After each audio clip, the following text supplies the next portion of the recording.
Okay guys, this is going to be my first video on my new channel, and it's going to be an Impact review. I haven't done an Impact review since like April, since my camera's broke. I recently got an iPod, so I'm recording from my iPod Touch, The recording or the resolution may not be like 1,000, well, you know what I mean, it might not be super good, but this Impact was, from what I've seen, in past weeks, this was a lot better. I could barely watch Impact 2 weeks ago because it was boring as fuck. They would have like fucking one match in an hour and it only go like 5 minutes, and it's a match no one cared about. Then they have like 16 backstage promos and shit in a row. So this review is gonna be for Impact 11/21, I believe. Yeah, I believe it was the 21st. Yep, pretty good show. And I'm looking right here, and it didn't really, somehow, I thought this was gonna get a big rating, because everything that they put into this TNA, but it got a worse rating than last week. I mean, I don't say that's last week, but this week was stacked. I didn't even watch last week. I didn't give a shit about last week. This week you had so much stuff going for it. Plus, this is their first Spike TV special. I believe that's got under a 1. I believe it got a, correct me if I'm wrong. I'm pretty sure it got a 0.97 on the ratings. I could be wrong, but let's just get into the show. So the show opens up, Mike today and Taz are on commentary. They showed the jump from Bobby Roode to James Storm. This is on all the news sites. I thought it was real. It just said James Storm gets jumped. I'm like, what the hell? He actually got jumped? But it was just Bobby Roode. It's just storyline. This is kind of like what WWE did. I believe it was a year ago with William Regal and Big Show and Sheamus, except this one was actually real and a lot better. Well, not real, but it looked real. So Dixie comes out. I don't remember what she was talking about. I wasn't listening. Oh yeah, she was talking about AJ Styles, how he's not going to compete in her company ever again. And then James Storm comes out. He says his bull rope match with Bobby Roode, he doesn't want it to be a bull rope match anymore. He wants it to be a Florida death match. Since they're back in Florida. And a little bit off topic here. When everyone was like, oh, TNA needs to go on the road, and myself included, when it was announced to go on the road, I thought this was big for TNA. I thought they were going to expand, get better ratings, but nope. Just another failure, but at least TNA tried. They're back in the Impact Zone now, but... So she says, no, you're not getting your match. The crowd boos. Dixie knows how to draw heat. She might not be, that good of an actor, but she still knows how to draw heat. So James Storm, says he's going to get the authority involved, because he already has them involved because of what happened in the bar. So then, he gets his match, basically. The crowd pops. It's a Florida death match. I just thought they were going to have, like, barbed wire around the ring, but then I forgot this was TNA, This is wrestling in 2013, there's not going to be any of that unless you watch the Indies or ZZW. But, so we got the Florida death match. I didn't know what that really was, so when it happened, I was like, is this the last man standing match? Like, what the hell? So the opening match was Magnus versus Samoa Joe. This was actually a pretty fun match. It was pretty good, but the ending, when Magnus won, was awful. I believe that he pulled Joe into the turnbuckle, and he pulled Joe, and Joe hit his head on the steel post, and then pinned him outside. Dumb ending, but the match was okay. Magnus advances. I'm kind of behind on this tournament because I didn't watch last week or a couple weeks before that, so I don't know what the hell's happening.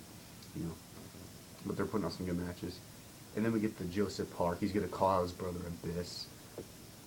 Bad influence. Daniels and Cass come out. They start making fun of him. They're trying to get the thing where he bleeds and turns into Abyss. They were trying to do that. So they got the blood. They poured the blood on him from the ceiling, and he just leaves.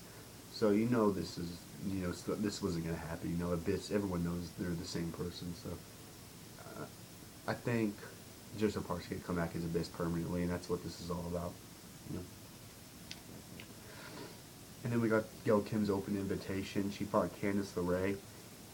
Great wrestler. They need to sign her. She wrestles in fucking PWG.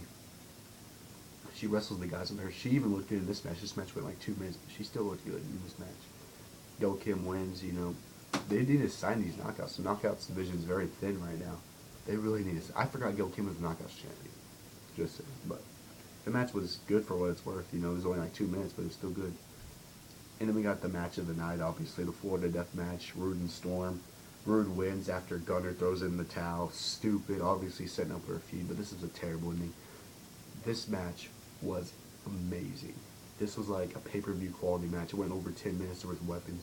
It can't beat their lockdown match from 2012. Their Bound for Glory 2012 match. This is one of the best TNA matches personally I've ever seen.